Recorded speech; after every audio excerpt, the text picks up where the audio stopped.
and being a part of various group discussions, and which is what inspired me to come up with a webinar like this. So without much delay, we would start with the webinar.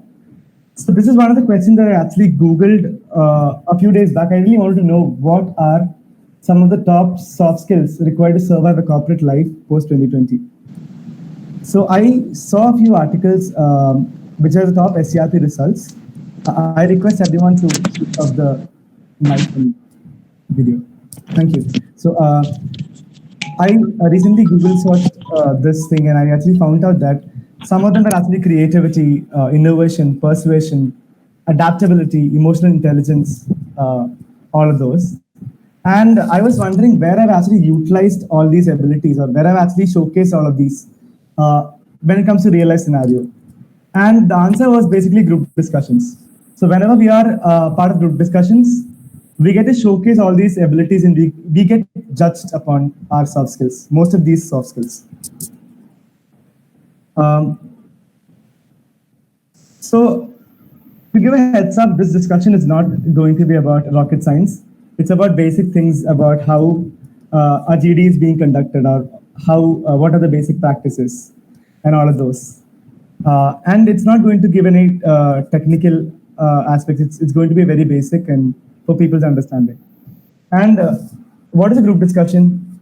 Group discussion is wherein 8 to 12 people come up together and discuss about a particular topic that is being set for the meeting. And they come up with meaningful inferences and conclusions. Cohesively as a group, together they bring in meaning for the discussion.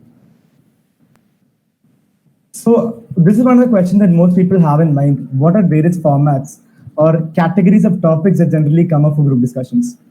So there are basically 4 to 5 categories of discussions that generally happen. Starting off with general category, or things like general category questions or conceptual topics.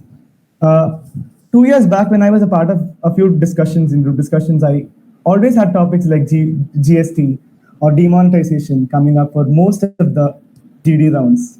So it is these are all general awareness kind of questions that come up. What they evaluate you upon these topics would be your ability to understand what is happening around you, and do you possess enough knowledge about what is happening around you. When it comes to abstract topics, most often your creativity is actually being tested.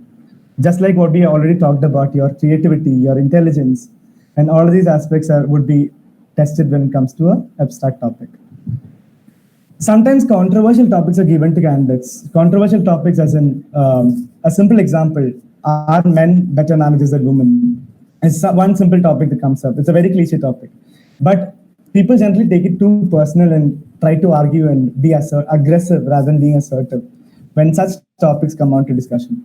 So that's one area wherein your emotional intelligence is being tested.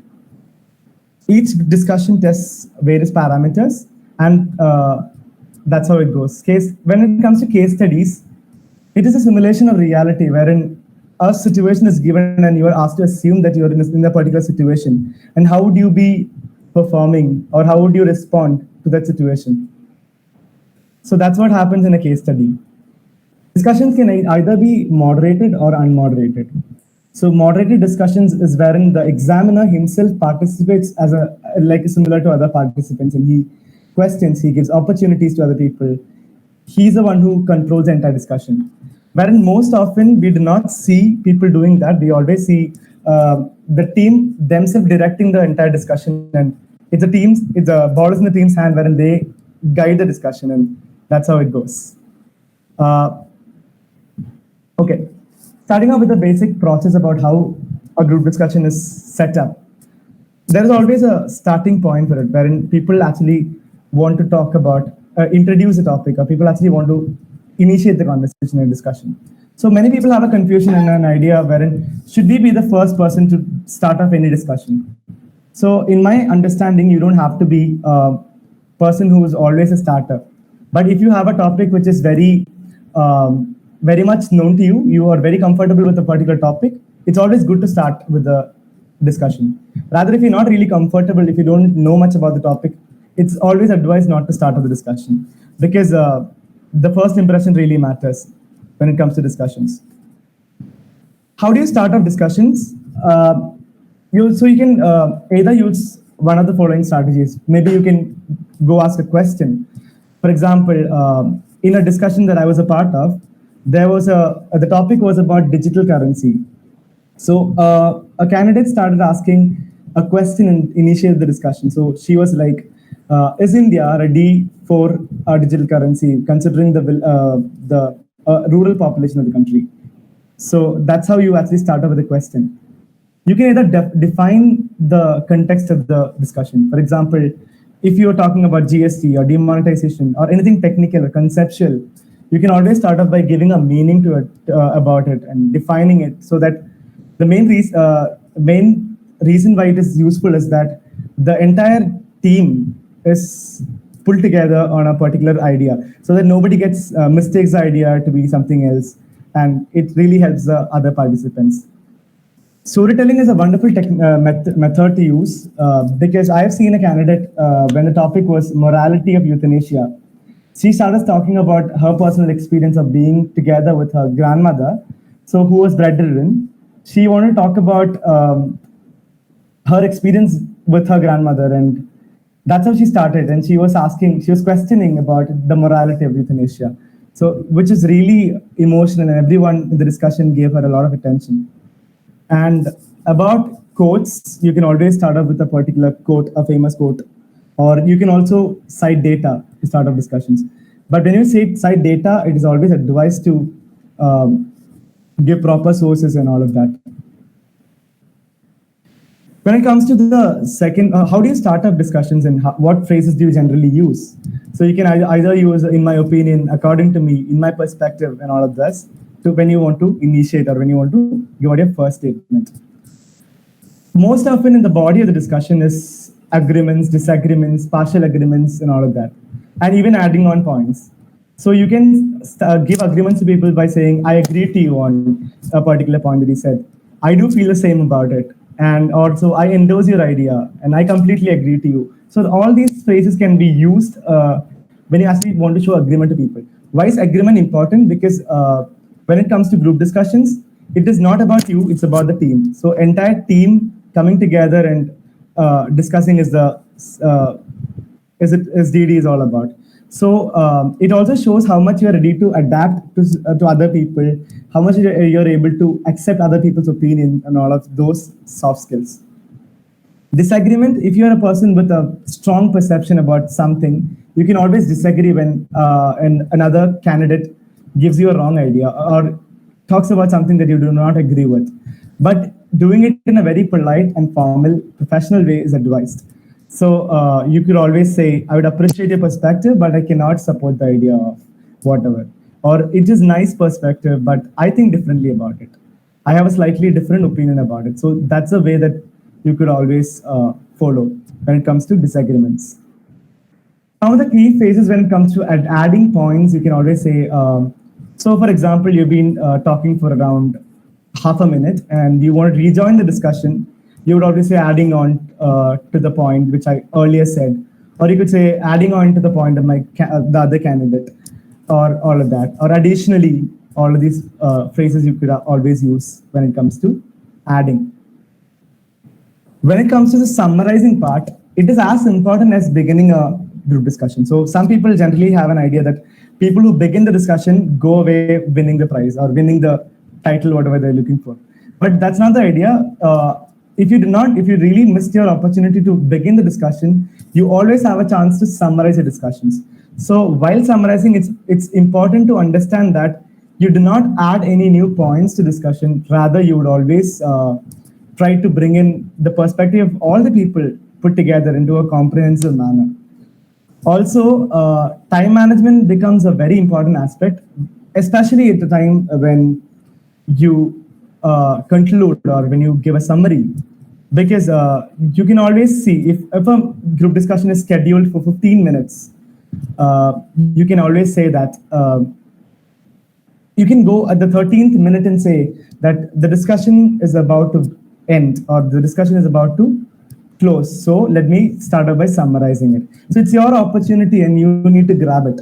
So that's a time management becomes extremely important when it comes to summarizing the group discussions, and some of the basic tips when it comes to things like giving a lot of personalization to your GD actually works, because when you talk about when you use the name of other candidates, probably you're meeting them for the first time, but you actually write down each point made by candidates and you actually use it for your favor, and you try to give a response. You are making a bigger impact. For example, you say, for example, Hari, the point that you actually made was appreciable, but I do think different about it. You always gain a control over the discussion when you use names. Gaining control brings me to the second point, wherein no domination policy. So no domination policy as in how much to speak. Exactly. So in a 15-minute discussion, how much should I actually speak? For example, of 8 people, if I speak for 1.5 minutes or 2 minutes, that is actually enough. Rather, I should not be somebody who is using around 3 to 4 minutes of the discussion and not letting other candidates speak. So it's always important to give opportunity to other people, and also know that how much time are you able to devote, how much time are you able to give for the discussion. You always have to note about that. Be assertive but not aggressive, because some people, sometimes we always get controversial topics, and sometimes people take it very personally and they start becoming extremely aggressive, which is not a good policy. So you should always try to be assertive. You need to have a clear perspective about what you need to speak about. You need to be clear about your idea, but then communicate the idea to the table, to the candidates, but do not ever be aggressive when it comes to group discussions, because it is a indication of your emotional intelligence as well. I've written here, chaos is indeed a ladder, and it actually means, because most often you actually see group discussions becoming a chaos, big people arguing to each other, a lot of noise and moving away from the topic and all of that. And I personally had a lot of trouble, and I have thought, what would I be doing? Like, people are making noise. Is it my problem? So I failed a few discussions. I had an idea. Like, I was thinking, why am I failing? Because it's the candidates who are sitting with me. They're not keeping quiet. They're extremely noisy. They're aggressive. And how do I control it? So that's when you actually use your card of controlling the entire crowd and getting it back to the discussion table. That's why I'm telling you, chaos is indeed a ladder, which is, whenever you see a chaos and whenever you see people arguing, whenever you see people making a lot of noises, you get them back to the table, get them back to discussion, and you gain control of it. And you would be definitely noted for that. So here is so we already discussed about how you need to be performing in a group discussion and in detail. But webinars like these or even YouTube videos cannot provide you enough understanding about how to perform well in a group discussion, especially in this 2020, wherein group discussions are likely to happen in virtual platforms like these, wherein you would be having multiple screens on, and people need to use their chances to come up with their strong opinions. It's always important to keep a practice session and keep practice about it. And that's why we have come up with a workshop designed especially for people to practice, wherein we'll be putting around 8 to 10 people together at one stretch, and then we'll be giving them opportunities to discuss different angles and different type of topics and different formats. For example, one session would be on controversial topic, one session would be on a general topic, one on an abstract topic, one would be a moderated, one would be a non-moderated one. So different categories and different formats you get to experience. And at the end of the discussion, you would also get a feedback, which is probably sent to your mail and you in a personalized manner. So that is what the entire workshop is all about. It's going to give you a lot of virtual experience, because just like how I told you, most of the interviews and most of the group discussion from now is going to happen through online platforms. And it is always important to gain control about these online platforms and know them better, and which is why it is important to be a part of this workshop. It gives you personalized feedbacks about how you're performed in the entire discussion. For example, if you're performing in 5 discussions, you get 5 feedbacks, and which is evaluated on a particular rubrics. And on top of that, you'll be known about how did you perform, what has to be done better, and all of those would be sent to your mail. So since you're being tied up with a lot of other people, and who you do not know personally, you get to experience a lot of perspectives about various topics. So whatever topic may be about, you get to know a lot of ideas. You get to collect a lot of ideas, which you could definitely use when it comes to other platforms wherein you get an opportunity to be in a GD. So just like how I told you that a video or an explanation about how group discussion has to be conducted and what are the ethics and practices would not definitely give you an opportunity for experimenting your abilities, because it is not going to give you any idea about how discussions generally happen. You definitely need to practice, and that practice happens through workshops like these. I would highly recommend all of you to be a part of it. The details would be sent across to the mail. If there are any questions I'm up to answer, you could please switch on a microphone and please question. If not, you could even type on the comment box. Exactly. How do I bring back the discussion back from the chaos? Good question. So I have faced a situation a lot of times wherein you see a lot of people fighting and arguing and all of that. And how do you actually bring it back? So you need to be assertive, and you need to be set the context, bring the people back to the context. So you need to be telling them that, see, the discussion is not going in the right direction, and I would want all of you to come back and discuss about the topic or the agenda, which is all about the topic. You can give the side the topic as well. So that's how you actually gain control about it. You could raise your voice a little bit and show a proper positive body language, which would support you in doing so. Is there any other questions?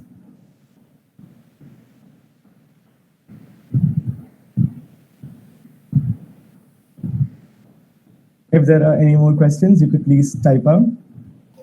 Hello, am I audible?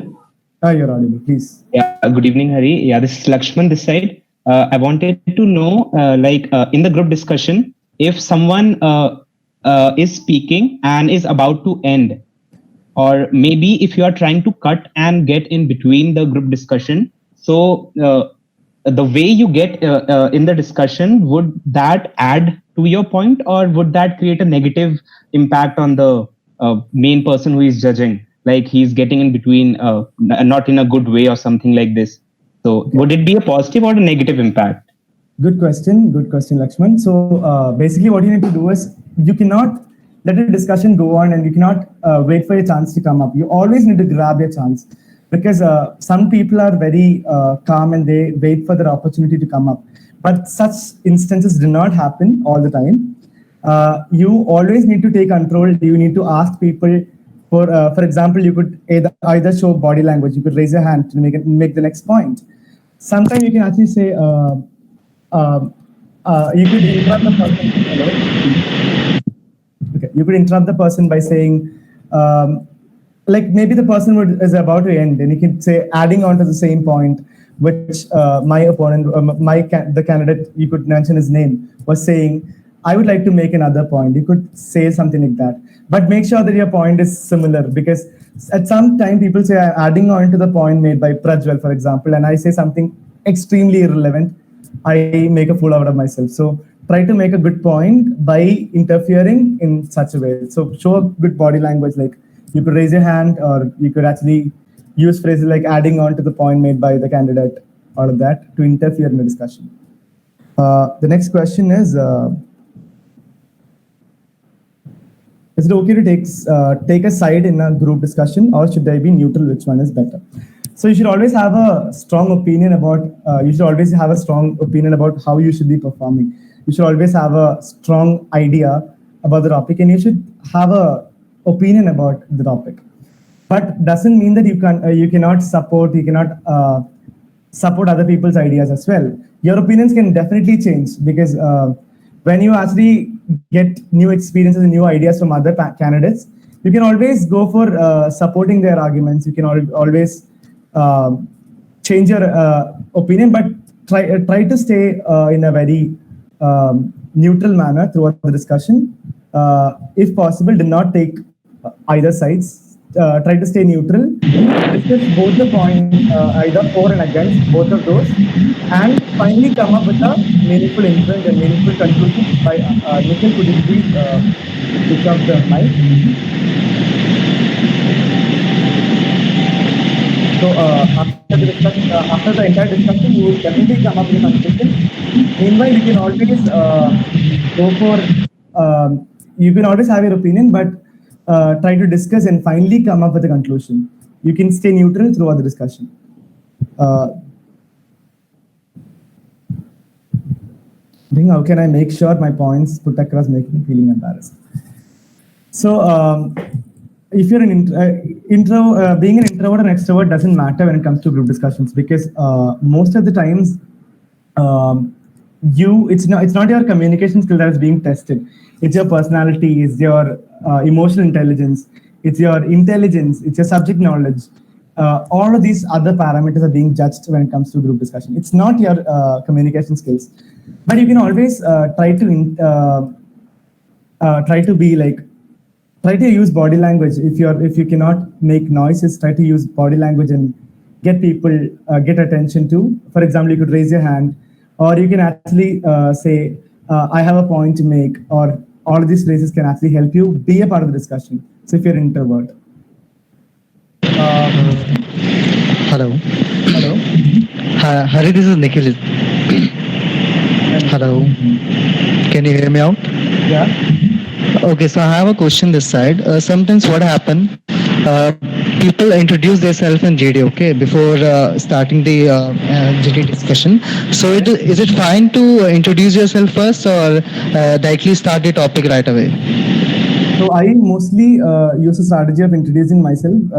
If it's a placement interview in a college, you don't necessarily have to do it. But if you're sitting for a management event or a fest or a competition, you could always say, this is Hari here, and the topic of today's discussion is all about. So most probably, if you're the first person to start the discussion, you actually get a chance to introduce yourself.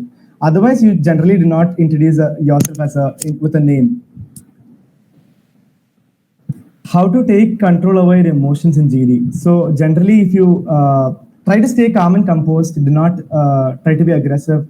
You need to have a right mindset before going to the discussion. So even if a discussion is going to happen in a while, even before sitting for the discussion, you need to have a right mindset. Think about how you would be performing. Be confident about it, and do not try to let down yourself through your emotions, because you need to always understand that this is a selection criteria, not an elimination criteria. So you have to be calm, composed, and you need to be at the right mindset and emotions to win the discussion. So brownie point. Sarah Peter has asked a question whether the person who starts a GD always gets a brownie point, right? Okay. The question, so basically, if you start off a discussion, you exhibit qualities like initiation, leadership, and all of that.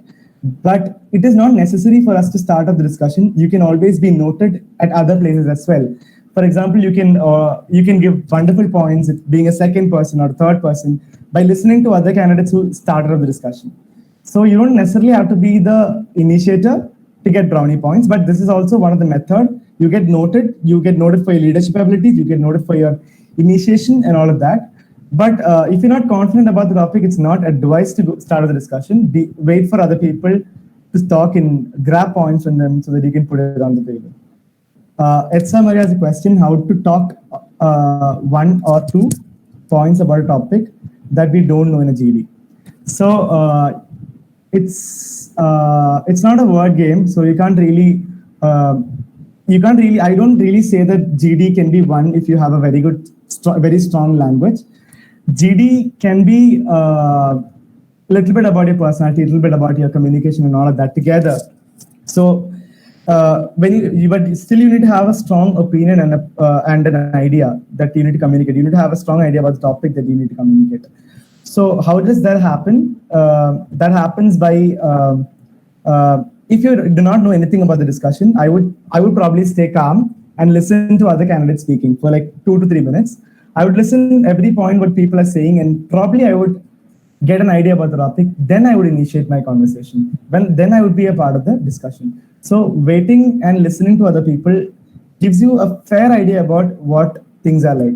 For example, Me Too campaign is a topic that came up for one of the discussion. Some people did not know what Me Too campaign is all about.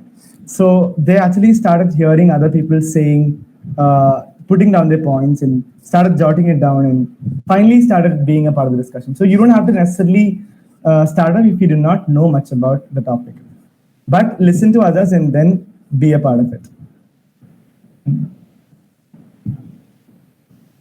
So Gio Tojo has a question. Supposed to start a GD on controversial topic, tell both sides or my point of view. If you're going on a controversial topic, it is always advised to stay neutral so that you do not give a negative impression. Try to be neutral in the beginning, listen to the points, come up with a meaningful conclusion. So you do not, you put forward an opinion, but you do not be assertive about it. And you don't have to go for either the sides. You can always stay neutral once the discussion starts. You could probably start up by explaining what the topic is all about. Or you could also say about, start out with a question, or likewise, you don't have to generally go for take a side in the initial phase of the meeting. You can always do it at the end, in the middle part of the meeting. Anita has a question. In most of the GD I have been to, there's a lot of chaos and noise, especially when everybody wants to speak and prove a point in such a way. Many find it difficult to penetrate into the conversation. How do you solve this? Anita, we already discussed about this point. You need to show a proper body language, and you need to ask people to, you can raise your voice a little bit, use your tone, and you could actually tell people clearly that this discussion is going out of the context and we need to get back to it. You need to directly tell them what is happening. You need to bring them back into the discussion. How do I prepare for GD? What should be my action points? Good question. So whenever you're preparing for GD cannot happen through lectures or people telling you. So for example, there are many people who had problems with GD when it comes to placement. The placement team would tell you to go practice with your friends, informal groups and all of that. But it generally doesn't happen because we do not want to talk about serious things to our friends, right? So the main, one of the solutions that you can use is be up to my workshop, wherein you get opportunity to be a part of 5 different categories of topics in the discussion, wherein you'll be experiencing different categories of topic and different ideas of other people, and that will definitely help you in preparing for GD. Also, it is also very much important to be prepared with wide variety of topics. It's always an advantage if you're a well-read person. That would do. Any more questions?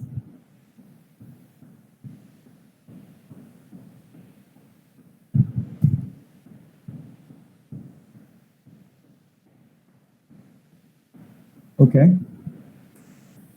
Talking about abstract topics, how do I prepare for it? And even if I prepare, how do we talk on the topic as abstract as just as dot on the whiteboard? Very good question. So what is being judged when it comes to an abstract topic is not your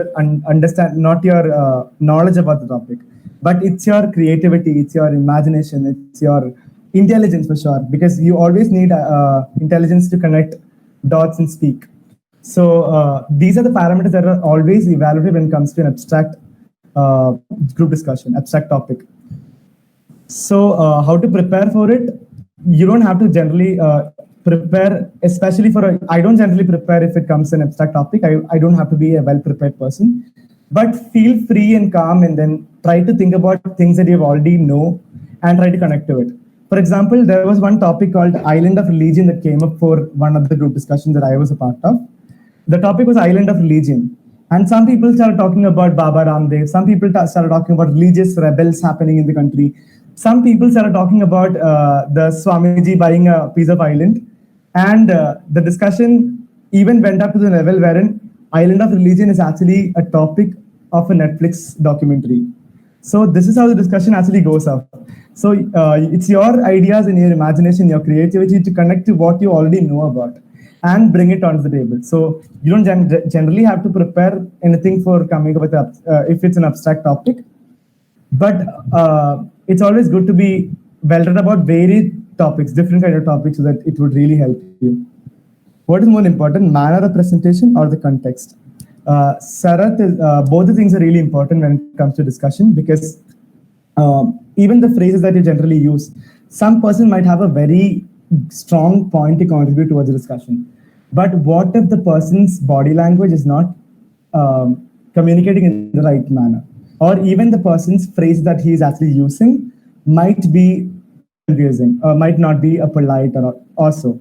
Because I told you in a discussion, it's not just your presentation or it's not just your subject knowledge that are being tested. It's a whole lot of soft skills that are being tested. So even your personality traits and all of that would be evident when it comes to a group discussion. So it's always important to see that you maintain a good posture, you use proper phrases, and also you talk sense about the topic. If a GD is going on with a topic, how would I bring it back in different topic and paper? So ideally, you need to stick up to the topic which is already being given. Like you need to always stick up to the topic which is always given by the examiner. So whatever may be the topic, you don't have to. I didn't understand. 1 second. If the GD is going on what topic, you don't have to generally. Why do you bring it back to a different topic? You already have a topic which is set up. So try staying on it. If it's an abstract topic, you can always think creatively and take it around through different ideas. Hari, am I audible? Yeah, you're audible. Yeah, I was the one who asked the question. So what I want to ask is, if it's a wide topic and anything could be covered in it, and if the GD is going with a specific topic, and I would want to introduce something totally different, but inside the topic itself. Okay. So what should I do?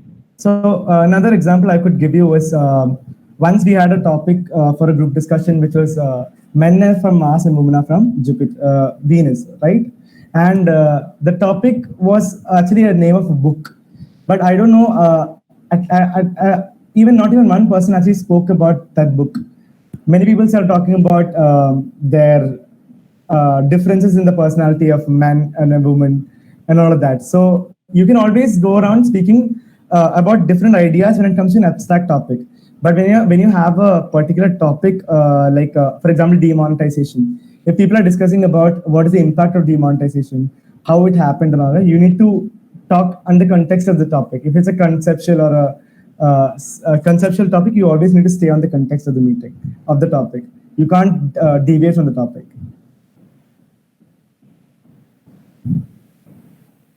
Can you give some points to keep in mind for online GD, and in current situation, physical GD is difficult?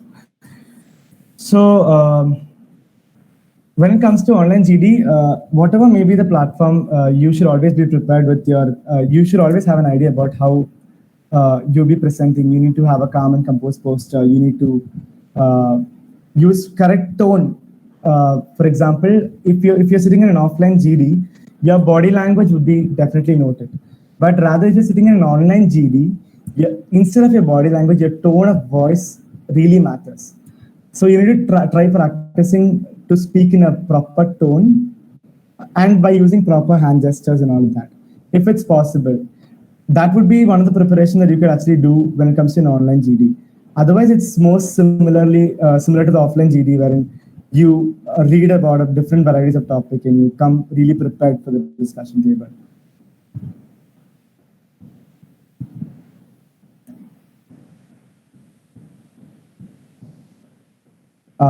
I would take up one more question if there is any before closing the webinar. Is there any chance of asking ourselves to make a topic? Okay, there have been instances wherein you would concisely decide a topic to discuss in the GD. There have been instances, but it's really, really rare. It doesn't happen most of the time. It happens really rare, but things like that have also happened. Like some examiner would actually give you an opportunity to choose a topic yourself and start up with the GD. Thank you. So the details regarding the web workshop would be sent across to your mails. kindly subscribe to it and be a part of the practice sessions. Thank you so much.